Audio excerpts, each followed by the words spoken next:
T'es-tu déjà demandé pourquoi toutes les planètes étaient parfaitement rondes? Et si ces corps célestes décidaient d'enfreindre toutes les règles et de changer de forme?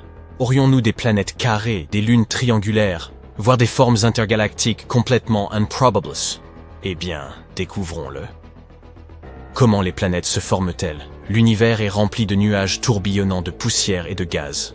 Ces nuages, appelés nuages moléculaires, sont constitués de divers éléments, tels que l'hydrogène, l'hélium, le carbone, l'oxygène, etc. Ils sont comme une cuisine cosmique, remplie des ingrédients nécessaires à la préparation de nouvelles planètes. La première étape de la recette de formation des planètes s'appelle la théorie de l'accrétion. Supposons qu'il se passe quelque chose qui provoque une instabilité gravitationnelle. Par exemple, qu'une supernova explose à proximité. Cela pousse le gaz et la poussière dans le nuage et les fait se rassembler. En raison de la gravité, ces particules commencent à tomber vers un point central. Elles se serrent de plus en plus les unes contre les autres, un peu comme lorsque tu serres une balle dans ton main. Finalement, elles se trouvent pressées si fort que le nuage commence à s'aplatir pour prendre la forme d'un disque. Un peu comme lorsqu'on mélange de la farine et de l'eau pour faire de la pâte à pizza. Ce disque est appelé disque protoplanétaire. Il tourne également parce que les particules du nuage étaient déjà en rotation.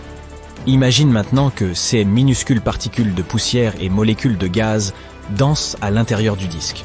Parfois, elles se heurtent les unes aux autres et, dans ce cas, elles s'agglutinent comme du velcro. Ces petits amas de poussière et de gaz sont appelés planétésimaux. Ce sont les éléments constitutifs des planètes.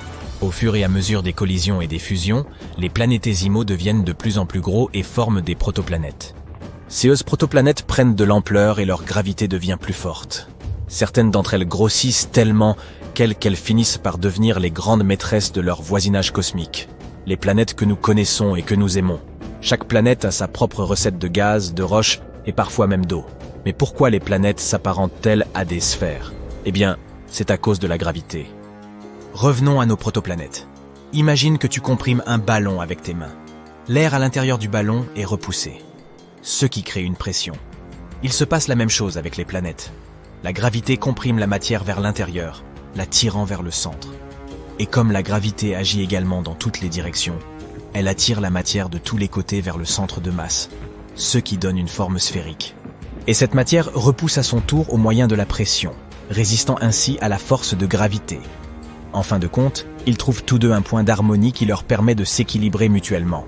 C'est ce qu'on appelle l'équilibre hydrostatique, un terme sophistiqué qui signifie que tout est en équilibre à l'intérieur d'une planète. Mais ce n'est pas tout. Un autre élément qui rend les planètes sphériques est leur rotation. Imagine maintenant une boule de pâte à modeler ou de glaise, et que tu la fasses tourner rapidement. La matière commence à pousser vers l'extérieur, ce qui fait que la pâte à modeler se bombe au niveau de l'équateur et s'aplatit au niveau des pôles. Il en va de même pour les planètes. Lorsqu'elles tournent sur leur axe, la combinaison de la gravité et de la rotation pousse la matière vers l'extérieur, ce qui fait bomber la planète au niveau de l'équateur. Les planètes cherchent tranquillement à redevenir des disques. Cependant, la gravité ne veut pas de ces planètes dégonflées. Elle veut qu'elles soient bien rondes. Elle continue donc à tirer sur la matière en essayant de la rendre aussi compacte que possible. Finalement, la gravité l'emporte et la planète prend une forme sphérique. Prenons quelques exemples dans notre assortiment planétaire. Jupiter, la géante du système solaire, adore montrer son aplatissement. Elle tourne si vite qu'elle devient visiblement comprimée au pôle et potelée au milieu. Un peu comme une toupie avec un joli ventre bombé. Saturne maintenant, la merveille aux anneaux, se joint également à cette fête de l'aplatissement. Elle tourne sur elle-même avec ses magnifiques anneaux, et sa distorsion est encore plus prononcée que celle de Jupiter. Ce exemple montre comment la rotation peut donner aux planètes une forme unique. Elle passe d'une forme parfaitement ronde à un certain renflement autour de la ceinture. C'est comme une poterie cosmique, où le mouvement de rotation crée cette forme si distincte. Tu sais maintenant pourquoi les planètes sont rondes. Mais le plus intéressant, c'est de savoir ce qui se passerait si elles ne l'étaient pas. Et si elles étaient, disons, cubiques ou même triangulaires. Voyons voir ça. Une planète en forme de cube ou de triangle verrait sa masse répartie d'une manière totalement différente de celle d'une sphère. Et tu sais ce que cela signifie? La gravité en serait également bouleversée. Sur une planète sphérique, la gravité attire tout vers le centre parce que la masse est uniformément répartie autour de celui-ci. Mais lorsque nous introduisons une planète en forme de cube ou de triangle, les choses deviennent intéressantes. Si tu te tenais au centre de l'une de ces faces, tu ressentirais la gravité la plus forte qui soit sur cette planète. C'est parce que les faces seraient les plus proches du centre de gravité. Et lorsque tu t'éloignerais du centre pour t'approcher des bords, la gravité commencerait à te jouer des tours. Tu ressentirais une lutte contre cette attraction à angle aigu. En marchant sur ces bords, tu aurais l'impression de gravir une montagne ou de marcher sur une pente très raide. Tout cela parce que la gravité souhaite te voir rester au centre d'un des côtés et nulle part ailleurs. Imagine maintenant le terrain sur les bords et dans les coins. C'est un paysage aride, rocailleux et sec. Pourquoi ? Parce que toute l'eau s'accumulerait au centre de chaque face, laissant les arêtes à sec. Et la qualité de l'air ? Elle est soit inexistante, soit si fine qu'elle ne permet absolument pas la vie. Ce n'est pas l'endroit le plus confortable où élire domicile, ça, c'est certain. N'oublie pas non plus tes vêtements chauds, ton sandwich et tes chaussures de randonnée. Tu en auras besoin à cause du climat démentiel qui y règne. Le type de climat que tu rencontrerais sur notre Terre en forme de cube ou de triangle dépend de la façon dont elle tourne. Si elle tourne sur ces angles, chaque côté jouit d'un climat doux et tempéré. En revanche, si elle tourne sur un axe passant par deux de ces faces, les choses se corsent. Imagine une version en montagne russe de notre climat actuel. Certaines faces présenteraient des paysages polaires, glacés et froids, les faces supérieures et inférieures du cube, ou la face inférieure du triangle. Les autres faces seraient complètement différentes. Dans un cube, elle serait brûlante, avec un climat équatorial qui te ferait suer à grosses gouttes. Au lieu de voir la lumière du soleil se courber doucement le long de la surface, elle se dirigerait directement sur ses côtés. C'est ce qu'on appelle rôtir à petit feu. Sur une planète triangulaire, la lumière du soleil frapperait les faces en biais. Cette lumière solaire inclinée créerait de fascinantes variations de température sur la planète. Imagine ceci. En allant de la base du triangle vers la pointe, les températures diminueraient progressivement. La base, où la lumière du soleil frappe le plus directement, serait la région la plus chaude, tout comme le climat équatorial que nous connaissons sur notre Terre sphérique. Mais à mesure que l'on s'aventurerait vers la pointe, l'angle de la lumière solaire s'avérerait moins direct, ce qui entraînerait des températures plus froides. Mais la base est toujours sombre et froide elle-même, car la lumière du soleil ne l'atteint pas directement. Le triangle présenterait donc des changements de température et de zones climatiques complètement insensés. D'ailleurs, tu connais cette couverture d'air douillette que l'on appelle l'atmosphère. Sur notre Terre angulaire, les choses seraient un peu plus compliquées. La gravité s'exercerait plus fortement à partir du centre de chaque face. Résultat, l'atmosphère connaîtrait des changements radicaux. Imagine un peu, au centre de chaque face, là où la gravité est la plus forte, l'atmosphère se rassemblerait et s'épaissirait. Elle s'apparenterait à une mégalopole gazeuse, pleine de molécules d'air. Mais au fur et à mesure que l'on s'aventurerait vers les bords, les choses commenceraient à se raréfier. L'air deviendrait beaucoup moins dense et par là même plus rare. Ainsi, respirer... Tu te sens bien reposé, j'espère, parce que je vais te proposer quelque chose d'un peu difficile. Ne t'inquiète pas, ça va être amusant.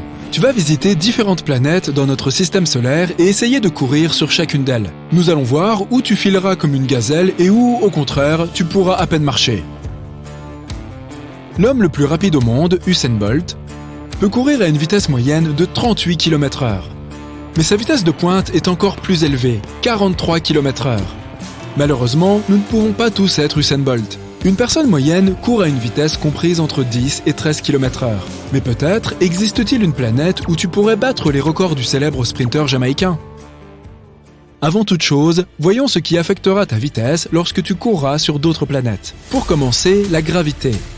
En fonction de sa force sur la planète que tu visites, elle influencera ton poids. Et dans la plupart des cas, plus tu es lourd, plus tu courras lentement. En outre, sur toutes les planètes de notre système solaire, hormis la Terre, tu devras porter une combinaison spatiale assez volumineuse. Sans ça, tes chances de survie seront absolument nulles. Sans oublier que les conditions météorologiques sont extrêmes sur la plupart de nos voisines. Il y fait soit un froid glacial, soit une chaleur étouffante. Et les vents peuvent y être extrêmement, et je dis bien extrêmement, violents. Bref, ton fabuleux voyage est sur le point de commencer. Attache ta ceinture.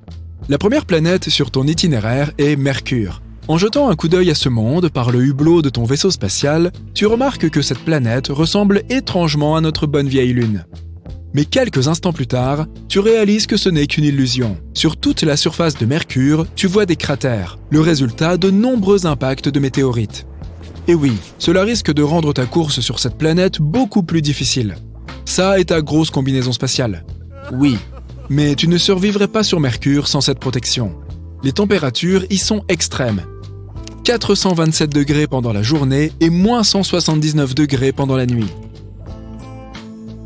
Mais il y a une chose qui peut jouer en ta faveur sur cette planète peu accueillante. Disons que tu pèses 70 kg sur Terre. Sur Mercure, tu pèseras environ 26 kg, ce qui signifie que malgré ta combinaison spatiale si encombrante, tu pourras te déplacer beaucoup plus vite que sur Terre. Et tu réussiras peut-être même à atteindre une vitesse de 21 km/h si tu fais un effort.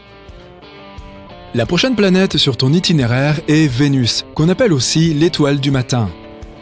En t'approchant, tu vois un monde très différent de ce que tu as pu voir dans les livres d'astronomie.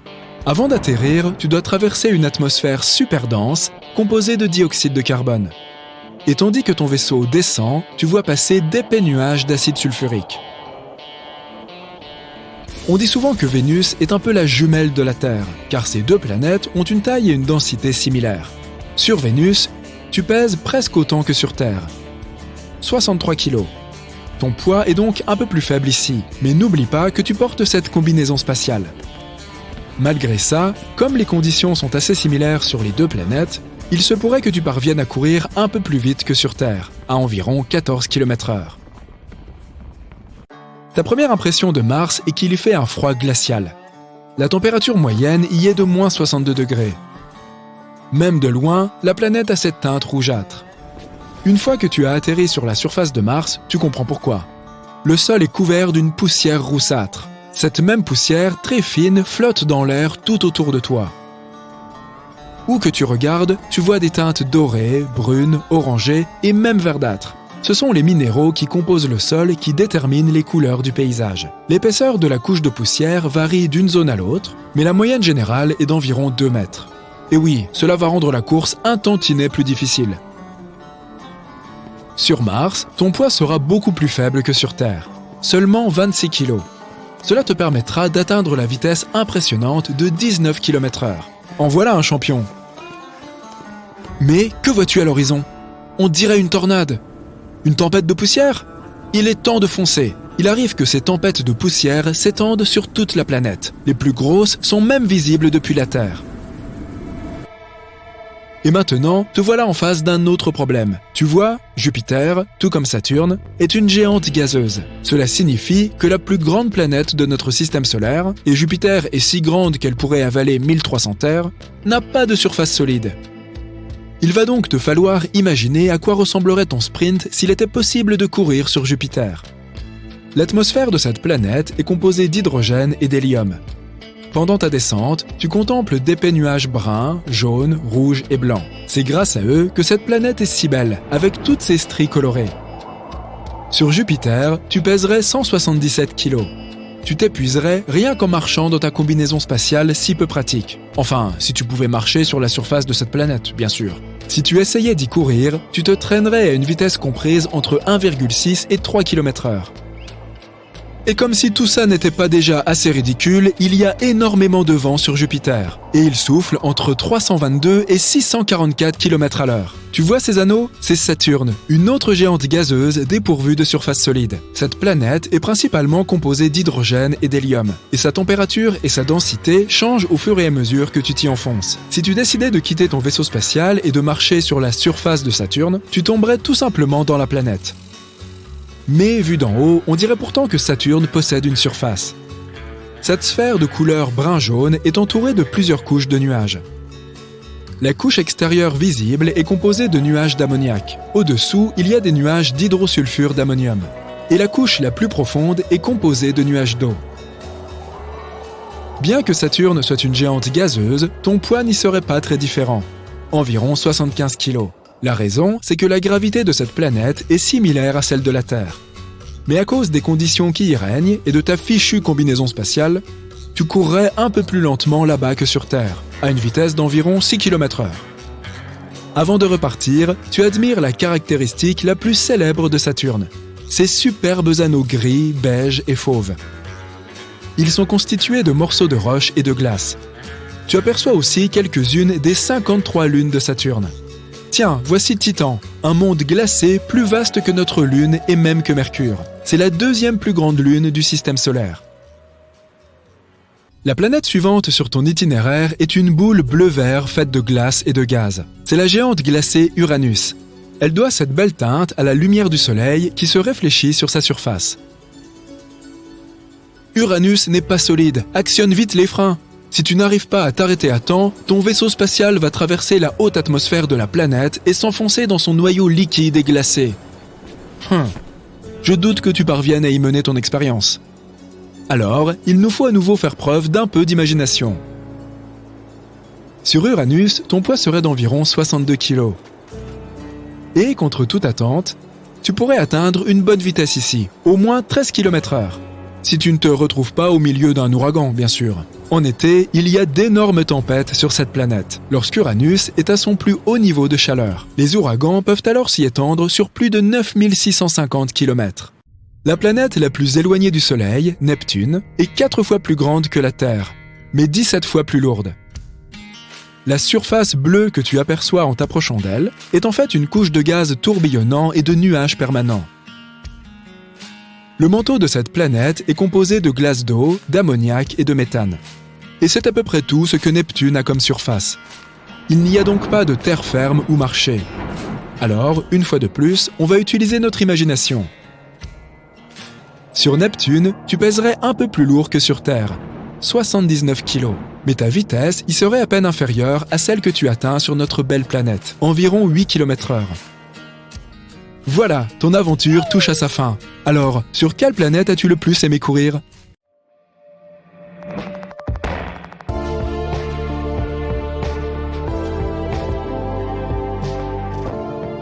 Des astronomes ont découvert une exoplanète qu'ils ont surnommée Super Saturne. Elle a des anneaux d'une largeur de plus d'une UA. Une UA, ou unité astronomique, est la distance entre le Soleil et la Terre. C'est donc un système d'anneaux incroyablement grand, d'où le nom. Super Saturne est aussi appelé objet de Mamajek, d'après l'astronome qui a dirigé l'équipe à qui l'on doit la découverte. Le professeur Eric Mamajek de l'Université de Rochester, dans l'État de New York, a trouvé Super Saturne en parcourant les données téléchargées des observations de transit. WASP est l'acronyme de Wide Angle Search for Exoplanets. C'est un projet ingénieux développé en l'an 2000 par des astronomes de l'Université Queen's de Belfast, en Irlande du Nord, et de l'Université St Andrews en Écosse. Les caméras vidéo CCD de 4 télescopes enregistrent la légère atténuation de la lumière des étoiles, causée par les objets qui passent devant elles. C'est ce qu'on appelle la méthode du transit de détection des exoplanètes. Par exemple, la planète Vénus transite devant notre Soleil tous les 200 ans. Un point noir, la silhouette de Vénus, est alors visible passant devant le Soleil lorsque la planète passe entre notre ligne de vue et le Soleil. Cette minuscule éclipse fait que la quantité de lumière solaire qui arrive sur Terre est réduite d'une infime quantité. Il en va de même pour toutes les étoiles de la Voie lactée qui ont des planètes en orbite autour d'elles. Les transits d'exoplanètes devant leurs étoiles doivent être directement alignés avec la Terre pour que la lumière des étoiles soit atténuée. De tels transits ne se produisent pas très souvent. C'est pourquoi il faut regarder des milliers d'étoiles simultanément pendant une durée aussi longue que possible, entre 4 et 8 heures par nuit. WASP a été créé pour fixer en permanence un éventail d'étoiles aussi large que possible. L'une d'entre elles pourrait montrer un transit d'exoplanètes.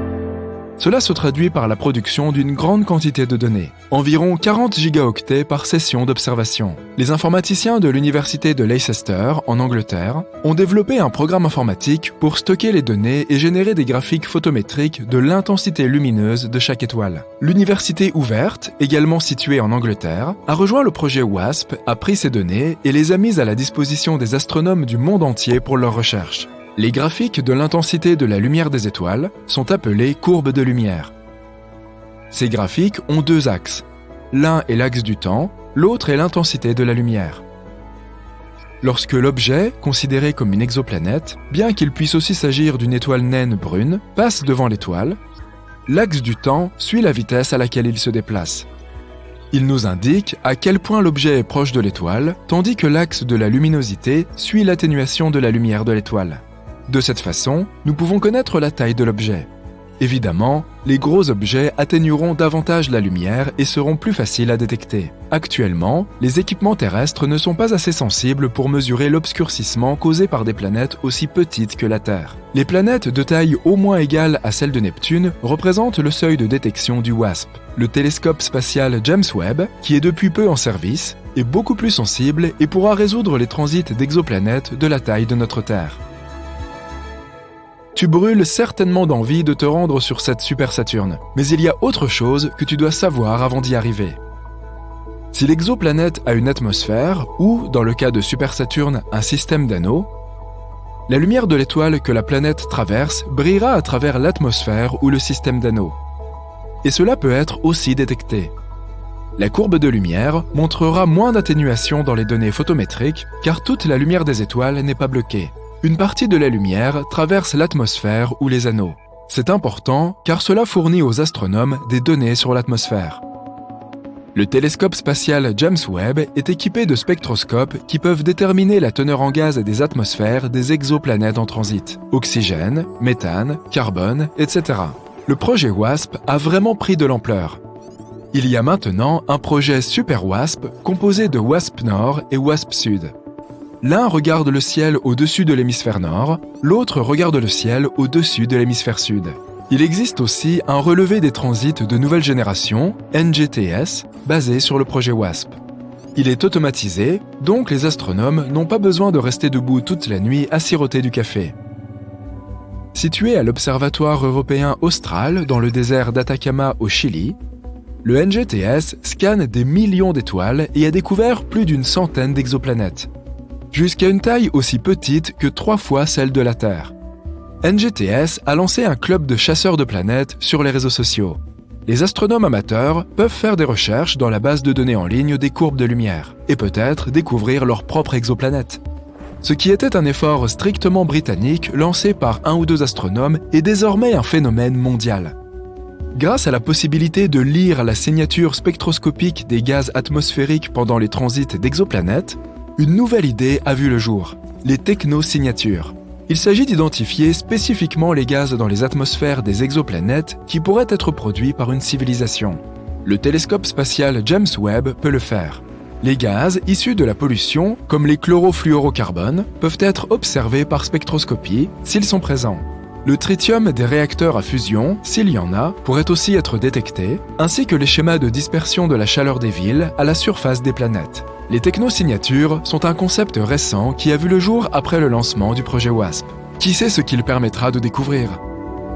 Et maintenant, retournons à notre Super Saturne. L'étoile autour de laquelle gravite Super Saturne est J1407, une petite étoile de la préséquence principale de 13e magnitude, peu lumineuse et semblable au Soleil. Quoi? Eh bien, l'œil humain ne peut voir les étoiles que jusqu'à la 6e magnitude, et chaque magnitude est 2,5 fois plus faible que la précédente. Il ne s'agit donc pas d'une étoile exceptionnelle, juste d'une étoile télescopique dans la région du Scorpion-Centaure du ciel nocturne. J1407 est une jeune étoile, qui ne s'est pas encore installée dans sa phase stable de longue durée. C'est important car Super Saturne, officiellement J1407b, montre des signes de possession d'un système d'anneaux à un stade précoce de développement. La courbe de lumière de Super Saturne était cachée dans la montagne de données du projet Super WASP. Le professeur Mamajek et son associé, Matthew Kenworthy, de l'université de Leicester, ont étudié les données en profondeur et en ont produit un rapport détaillé. La connaissance dépend de données de qualité. L'axe horizontal de la courbe de lumière de J1407b, l'axe du temps, est ce qui suscite tout le débat. Il a fallu des semaines à Super Saturne pour passer devant son étoile mère, 56 jours pour être exact. Les systèmes d'anneaux planétaires que nous connaissons dans notre système solaire orbitent juste autour des équateurs des planètes géantes gazeuses et sont très fins, de quelques centimètres à quelques mètres d'épaisseur. Dans un télescope, les anneaux de Saturne semblent disparaître lorsque la planète a une inclinaison nulle vers la Terre. Saturne doit être incliné d'un certain angle par rapport à la Terre pour que l'on puisse voir son magnifique système d'anneaux. C'est d'ailleurs un spectacle que tout le monde devrait voir une fois dans sa vie. Si les anneaux de Super Saturne ont bloqué la plupart de la lumière de J1407 pendant 56 jours, cela signifie que la planète devait être en orbite avec une forte inclinaison par rapport à son étoile. Si elle était à une inclinaison nulle, on n'aurait pas vu les anneaux bloquer la lumière. On a donc pu déterminer la durée de l'orbite. De 10 ans minimum à 200 ans si l'orbite est très elliptique. On a calculé que la superplanète avait une masse égale à 24 fois celle de Jupiter, ce qui signifie que si elle est gazeuse, elle pourrait être une étoile naine brune. Super Saturne semble avoir un objet de la taille de Mars en orbite autour d'elle, car il y a un énorme vide dans ses anneaux, qui a très probablement été créé par un gros objet. Dans les anneaux de notre Saturne original, la division de Cassini est l'endroit où l'une de ces lunes se serait frayé un chemin à travers ces anneaux. La courbe de lumière de Super Saturne n'a été observée qu'une seule fois. Tous les systèmes de détection d'exoplanètes gardent les yeux ouverts pour le jour où elle achèvera sa révolution autour de J1407. Personne ne sait quand cela se produira. Certains astronomes ont suggéré que J1407b était un système d'étoiles naines brunes à part entière, qui ne faisait que passer devant l'étoile J1407 sans y être relié. Mais une réapparition orbitale de Super Saturne réfuterait cette hypothèse. La région centrale de Super Saturne a bloqué toute la lumière de son étoile mère. C'est ce qui indique que le système d'anneaux est encore jeune et qu'il est dans une phase de développement précoce. Au fil du temps, la masse très dense des anneaux près de la planète devrait s'amincir car toute cette matière sera absorbée par la planète ou éjectée dans l'espace. C'est ce qui s'est passé avec les planètes géantes gazeuses de notre système solaire. L'objet de Mamajek est une petite révolution. Jamais auparavant, ni depuis, une courbe de lumière semblable à celle de Super Saturne n'a été détectée. Super Saturne a ajouté un nouveau chapitre à notre compréhension de la formation des systèmes d'anneaux.